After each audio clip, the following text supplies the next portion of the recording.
संजीव कुमार जी, पंजाब से। राधे राधे गुरुजी। राधे राधे गुरुजी। गुरुजी, मैं जानवरों के लिए मीट मछली की सप्लाई करता था और मैं खुद भी रोजाना मीट और शराब का सेवन करता था।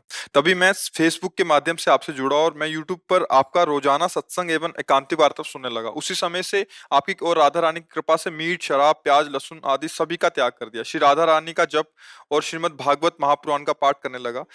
ये 1 महीने के अंदर ही हुआ। गुरुदेव, आपका कोटि कोटि धन्यवाद मेरे को इस जीवन नहीं, देने के लिए। धन्यवाद हम आपका देते हैं जो आपने हमारी बात को माना। इसमें तुम्हारा मंगल होगा, तुम्हारे पूर्व पापों का नाश होगा। यदि आप नाम जप करोगे तो पूर्व जो अपराध बने तो आगे सुखी जीवन होगा। और हम लोग जो कुछ करते हैं सुख के लिए करते हैं ना। तो ये बहुत सुंदर बात हुई कि आपको सत्संग मिला और आप सत्संग श्रवण किए, मनन किए, आचरण में उतारे, तो धन्यवाद के पात्र आप बनेंगे। आप खूब अच्छे से चलो और नाम जप करते हो ना। हाँ, नाम जप करते रहो। हम हाँ, हमारा जीवन निष्पाप हो जाए, हम दुख रहित हो जाए, हम उस सच्चे सुख को प्राप्त करें जिसके प्राप्त करने के बाद चाह ही नहीं रह जाती कोई। हाँ, अच्छे जाए, अच्छे जाए। राजेश राजपाल जी, फरीदाबाद से। राधे राधे। महाराज जी, दंडवत प्रणाम। महाराज जी, जब हम एक पंथ से नाम दीक्षा ग्रहण कर लेते हैं लेकिन समय समय पर दूसरे पंथ हमें एक पंथ से दूसरे पंथ जो आकर्षित करते हैं, तब हम क्या हम दूसरे गुरु धारण कर सकते हैं? इष्ट मेरा एक ही है, इधर कृष्ण उधर भी एक कृष्ण। भाव इसमें एक भाव रखना चाहिए कि हमारे ही प्रभु, हमारे ही गुरु, अखंड मंडलाकारम व्याप्तमेन चराचरम। इस श्लोक का कभी भाव समझा है? आज समझ लो। ये जितना जड़ चैतन्य जगत है, इसमें सब एक ही तत्व विराजमान, चाहे उसे गुरु कहो चाहे उसे परमात्मा कहो। अगर हम शरीर को गुरु मानते हैं तो अज्ञान की बात है, और तत्व को गुरु मानते हैं तो सर्वत्र है। कहीं कोई ऐसी जगह नहीं जहां गुरु ना हो। तो मानो किसी संत की बात हमें अच्छी लगी और आकर्षण हुआ, तो मन से प्रणाम करो कि हे गुरुदेव, आप इस रूप में आकर मुझे समझा रहे हो, मैं पहचान गया प्रभु आप ही हो, दूसरा कोई नहीं। खत्म खेल। जितने भी रास्ते बने हैं वो सब एक ही रस के अवगाहन के लिए बने हैं। जैसे वृंदावन में 2500 घाट है यमुना जी के, 2500 मार्ग हैं, पर जब नहाएंगे तो यमुना जी तो होंगे ना। ऐसे ही जितने पंथ हैं, जितने संप्रदाय हैं, वो अलग अलग भावों से, वो भावों को समझो घाट, स्नान जिनका होता है, अवगाहन जिनका होता है, वो प्रभु वही होते हैं। भाव अलग अलग है।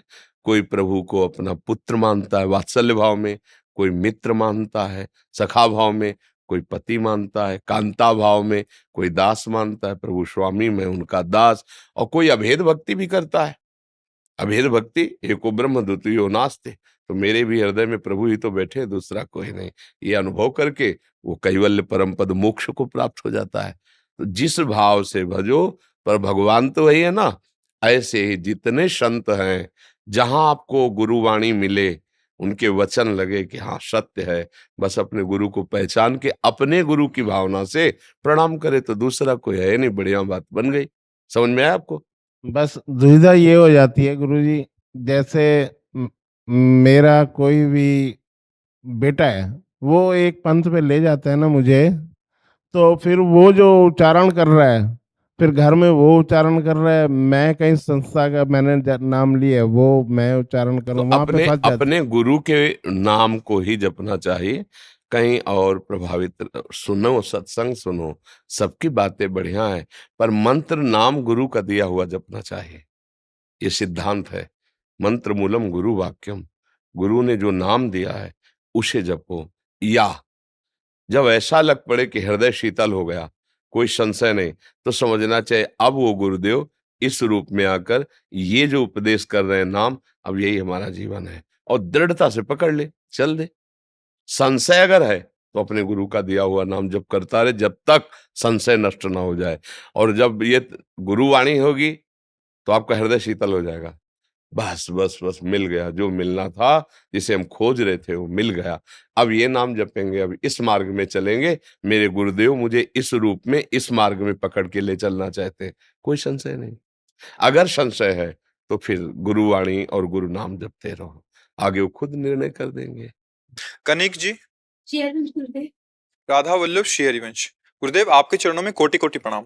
गुरुदेव आपने जो 11 माला का नियम दिया है उसमें मासिक धर्म से युक्त होने पर आपने कहा था कि केवल मंत्र का चिंतन करके नियम पूरा करना है। कृपया इसे इसके बारे में समझाएं और क्या हम आपने काउंटर से भी कर सकते हैं? गौर से सुना नहीं होगा, उसमें दोनों उपाय लिखे हुए थे कि जैसे आप 15 मिनट में एक माला कर देते हो आराम से, तो अगर हम 4 माला तो 15 चौको 60 मिनट होते। अगर हम 1 घंटा जब कर रहे हैं सेवा करते हुए भी तो हम 4 माला कर गए, 2 घंटा तो 8 माला कर गए। उसे हम विभाजित कर लें 24 घंटे में, बिना माला के भी संख्या हो जाएगी। अगर हम 15 मिनट या आप देख लो कि आप 13 मिनट में करते हो या 15 मिनट में, तो बस उसी रफ्तार से अंदर जपिए और जहां उस समय हो जाए 1 माला हो गया। माला की जरूरत नहीं उन अपवित्र दिनों में। महाराज जी इनका एक भाव ये था कि जैसे माला को हाथ नहीं लगाना, तो क्या काउंटर को हाथ लगा के कर सकते हैं? चिंतन के द्वारा थोड़ा समझ नहीं आता तो काउंटर ठीक है। से। हाँ वो तो कर सकते हो, ये जो ऐसे कर सकते हो, ठीक है। गुरुदेव मन में तो नाम बोल सकते हैं, मंत्र बोल सकते हैं ना मन में। और क्या, अरे सब बाहरी बातें, बाहर उच्चारण नहीं करना, अंदर तो सदैव पवित्र ही है। जीव का स्वरूप पवित्र है, शरीर कभी पवित्र होता नहीं है, केवल पवित्रता के संस्कार किए जाते हैं। अब जैसे मल की थैली हो, ऊपर से रेशम के कपड़े से ढक दो और खूब से, तो पवित्र बाहर से आप मान सकते हो, भला तो मल ही है, तो यही मलाशय है, मूत्राशय मलाशय ये सब यही है। ऊपर से नहा धो लिए तो बोले हम पवित्र हो गए। भाव की केवल बात है, अंदर से खूब नाम जप करो, मंत्र जप करो, थोड़ा जो शास्त्रीय नियम है उनका पालन कर लो। दर्शन पेड़ीवाल जी। राधा वल्लभ महाराज जी राधे राधे। राधा वल्लभ श्री हरिवंश। महाराज जी सत्संग में आपके श्रीमुख से सुना और सभी संत जन और महात्मा भी बोलते हैं कि सब कुछ भगवान को समर्पित करके जीव निश्चिंत हो जाता है और सब परिणाम भगवान को समर्पित कर देना सर्वोपरि साधन है। किंतु महाराज जी लक्ष्मण जी ने प्रभु श्री राम जी से लंका पार जाने के लिए जब प्रभु श्री राम ने समुद्र से प्रार्थना करी तो लक्ष्मण जी ने कहा देव देव आलसी पुकारा, यानी देव या भगवान को याद करना आलस्य हुआ और नहीं, हमें आप पुरुषार्थ देव पर को बल देना भगवान चाहिए। कैसे कह सकते हैं? वहां दैव शब्द है, दैव दैव दैव माने होता प्रारब्ध, दैव माने होता प्रारब्ध। वहां भगवान शब्द नहीं लिखा हुआ हो तो हमें दिखा देना। तुमने तो थोड़ा पढ़ा होगा, हमारा तो जीवन ही पढ़ने में गया है। जैसे होता है ना कोई वकील बनता है तो हर कानून पढ़ता है, तो हम बाबा जी हैं हर शास्त्र, तो ये जीवन का अभ्यास रहा है, हर शास्त्र का स्वाध्याय, हर संत के समागम, तो कहीं ऐसा शब्द वहां नहीं है। दूसरी बात, भगवान का अवतार हुआ है मर्यादा पुरुषोत्तम, मर्यादा पुरुषोत्तम। जब मर्यादा पुरुषोत्तम रूप में अवतार लिया है तो समुद्र भगवान का ही स्वरूप माना गया है। प्रार्थना कर रहे हैं, समुद्र की स्तुति लिखी हुई है, प्रार्थना कर रहे हैं। सामर्थ्य कितनी है, ऐसे देख ले और भ्रकुटी उठा दे तो पूरा त्रिभुवन भस्म हो जाए। भ्रकुटी विलास सृष्टि लय हुई। अवतार क्या है? मर्यादा पुरुषोत्तम। बिना खाए पिए 3 दिन तक प्रार्थना की। जब 3 दिन तक कोई बात नहीं बनी, तब फिर ये बात उनके अंदर आई, अच्छा 4 नीतियां हैं, साम दाम दंड भेद। तो तुम, शाम नीति होता है स्तुति, दाम होता है दे करके, भेद होता है चतुराई के द्वारा भेद पैदा करके, और दंड होता है भय पैदा करके। अब चौथा हुआ है, तुम ऐसे तो समझोगे नहीं। लक्ष्मण बाण सरासन आनु, शोषों वारिद विशिक्र सानु, सठ सन विनय कुटिल सन पीति, सहज कृपन सन सुंदर नीति, ममता रथ सन ज्ञान कहानी, अति लोभी सम बिरति बखानी, कामी सम जिम हरि कथा, ऊसर बीज बय फल लाव अग्नि बाण। अभी एक बाण में से सोखते हैं। वहां जो दैव दैव आलसी, दैव माने तो प्रारब्ध। अब प्रारब्ध से जो होगा तो हो जाएगा। प्रारब्ध भगवान से नहीं कहा कि भगवान का सुमिरन करना, भगवान का सुमिरन करना प्रारब्ध का आश्रय लेके नहीं बैठना। ये भारी पुरुषार्थ है, करके देख लो। ये भारी पुरुषार्थ, मन को भगवान में लगाना सबसे बड़ा काम है। त्रिभुवन में इससे बड़ा कोई काम नहीं। आप लगा के देखो। तो अगर हम शब्द नहीं समझते तो ऐसा बोल देते हैं। और वहां भगवान का अवतार हुआ है मर्यादा पुरुषोत्तम। पूरे चरित्र में कहीं इतना भी आप नहीं पाएंगे जहां ऐसा लग रहा हो कि भगवान को ऐसा करना चाहिए और इन्होंने ऐसा क्यों नहीं किया। जिनको धर्म का ज्ञान नहीं, मनुष्यता का ज्ञान नहीं, शराब पी रहे, मदिरा पी रहे, व्यभिचार कर रहे, गंदे आचरण, तो मूढ़ता है ना। अब वो कुछ भी बोले, उनकी बात सुनी नहीं जाती, पागल लोगों की बात नहीं। लेकिन कोई भी धर्मात्मा ऐसा नहीं बोल सकता, क्योंकि भगवान का अवतार ही मर्यादा पुरुषोत्तम रूप में हुआ था। समझ रहे ना? वहां ऐसा नहीं है कि भगवान को पुकारना ये आलसियों का काम है। प्रारब्ध होगा तो ऐसा नहीं है, प्रारब्ध नहीं, पुरुषार्थ प्रबल करो प्रभु। 3 दिन हो गए विनय करते हुए, और ये मूढ़ मान नहीं रहा विनय। तब बात कही, वहां भाव समझ रहा है। हाँ, वहां जड़ शब्द का प्रयोग भगवान ने किया। विनय न मानत जलद जड़, गए 3 दिन बीत। जड़, अरे भगवान विनय कर रहे हैं यार, उठ के आ जाओ सामने। फिर क्या हुआ? बोले राम शकोप तब। फिर क्या हुआ? कनक थार भरी मन गण नाना, विप्र रूप आयो। आ गए ना, और 3 दिन में आ जाते तो सम्मान नहीं होता।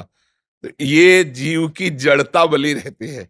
वो भयवश ज्यादा ऐसे कम समझता है। जहां जड़ता होती है ना, अपने में गर्व होता है ना, महान हूं। देखो सब लोगों के महान परमपिता प्रार्थना कर रहे, पहले ही हाथ जोड़ते ही आ जाना चाहिए, 3 दिन उपवास करने का अवसर ही नहीं देना चाहिए। तो पर वो ऐसा, तभी लिखा है गोस्वामी जी ने कि जलधि जड़, गए 3 दिन बीत, विनय न मानत जलधि जड़। तो ये पुरुषार्थ और देव अलग अलग, दैव का भाव अलग, प्रारब्ध, ये प्रबल पुरुषार्थ की बात है। और भगवान का भजन, ये तो चारों से अलग है। धर्म अर्थ काम मोक्ष पुरुषार्थ से बिल्कुल अलग है। ये तो सीधे भगवान को अधीन करने वाला है। सुमिर पवन सुत पावन नामू, अपने बस करी राखे रामू। इसलिए शब्दों को हम समझे ना, तो बहुत आनंद की अनुभूति हो जाएगी। राहुल सिंह चौहान जी, श्री हरिवंश। गुरुदेव राधा वल्लभ श्री हरिवंश। गुरुदेव भगवान, हमारे द्वारा इस शरीर को पुरुष या स्त्री भाव मानकर ही हमसे गलत चेष्टाएं होती हैं। ऐसा क्या करें कि इस पुरुष भाव एवं स्त्री भाव को भूलकर सभी में भगवत भाव रखें? मार्गदर्शन करें गुरुदेव। ये तो बहुत ऊंची स्थिति होती है, जब देहाभिमान रहित होकर भगवत स्वरूप में सदैव स्थिति। ये तो बहुत आखिरी की स्थिति है। पहले भोजन सुधारो, गंदे दृश्य, मोबाइल आदि, टीवी आदि, गंदे लोगों का संग, और धर्म विरुद्ध भोग। धर्मयुक्त भोग नहीं, धर्म विरुद्ध भोग। इसके बाद अभ्यास करो नाम जप अधिक से अधिक करने का, सत्संग सुनो, और किसी की सेवा करने का भाव रखो। माता पिता, कोई अन्य बुजुर्ग, कोई अन्य रोगी, चाहे वो पशु पक्षी कोई हो, बात पकड़ लेना। देहाभिमान गलित होने के लिए बिल्कुल सटीक औषधि है। आप किसी वृद्ध की सेवा या असहाय की सेवा, चाहे वो मान लो पशु पक्षी कोई ऐसा है, चिंतन, इससे बहुत जल्दी लाभ मिलेगा, बहुत जल्दी। अपने माता पिता की सेवा, या कोई ऐसा पड़ोस में है, वृद्ध है, उसकी सेवा। ये सेवा धर्म बहुत जल्दी देहाभिमान नष्ट कर देता है। और जब आपका आचार विचार सही रहेगा ना, तो जैसे निर्मल जल में नीचे की वस्तु क्या समझ में आ जाता है, ऐसे ही बुद्धि जहां निर्मल हुई तो समझ में आने लगता है मैं शरीर नहीं हूं। ये इंद्रियां मुझे भोगों में फंसा रही हैं, भोग मुझे नहीं चाहिए, मैं तो प्रभु का हूं। जो सुख की चाह वो तो भगवदानंद की है। नए नए, अब लो नशा नहीं, अब ना, अब वो, पर ये आज ही नहीं हो जाएगा। अभ्यास, अभ्यास योग युक्तेन चेतसा नान्यगामिना। अभ्यास, अगर 1 महीना ठीक से रहे, इसके बाद गंदा आचरण कर लिया किसी अन्य के साथ धर्म विरुद्ध, कुछ अनुभव नहीं होगा। वो जो आपने किया उसका पुण्य मिलेगा, लेकिन देहाभिमान नष्ट नहीं होगा, आपको ज्ञान नहीं प्राप्त होगा। समझना, ज्ञान उसी को प्राप्त होता है तत्परा संयत इंद्रिया, जो जाना उस पे तत्पर होकर के इंद्रियों को रोका। नहीं नहीं, भले मुझे अभी सुख लग रहा है, लेकिन मैं नहीं हूं इंद्रिया, मैं भोगता नहीं हूं। सुना है शास्त्रों में संतों से, अब इसको सिद्ध करूंगा। धर्मयुक्त, जैसे आपका ब्याह हो गया, गृहस्थी में हो, धर्मयुक्त हो, अधर्म की तरफ आंख न उठे। तो चलते ही चलते अंदर ज्ञान प्रकट हो जाएगा और लगने लगेगा कि ये सब नाटक हो रहा है। वो अंदर जैसा चिंतन होता है ना, वैसे समझ में आता है। एक को चिंतन में दिखाई देता है स्त्री पुरुष सब, और एक के चिंतन में दिखाई केवल भगवान। एक के चिंतन में आता है संसार सब भ्रष्ट है, दुष्ट है, नाटक है, चल, क्योंकि उसको वही भरा है। हमारे यहाँ दिमाग में जो होता है ना, वही दृष्टि हो जाती है, और जैसी दृष्टि वैसी सृष्टि हो जाती है। अगर देखो गोपीजनों के दिमाग में, बुद्धि में श्याम सुंदर बस गए। अब वो कह रहे सखी मुझे तो और कुछ दिखाई नहीं दे रहा, जित देखूं तित श्याममयी, मुझे तो देखते हुए मेरा मुरली मनोहर प्राण प्रीतम दिखाई देता है। गोस्वामी जी को राम दिखाई देता है, क्योंकि उनके दिमाग में राम बस गए।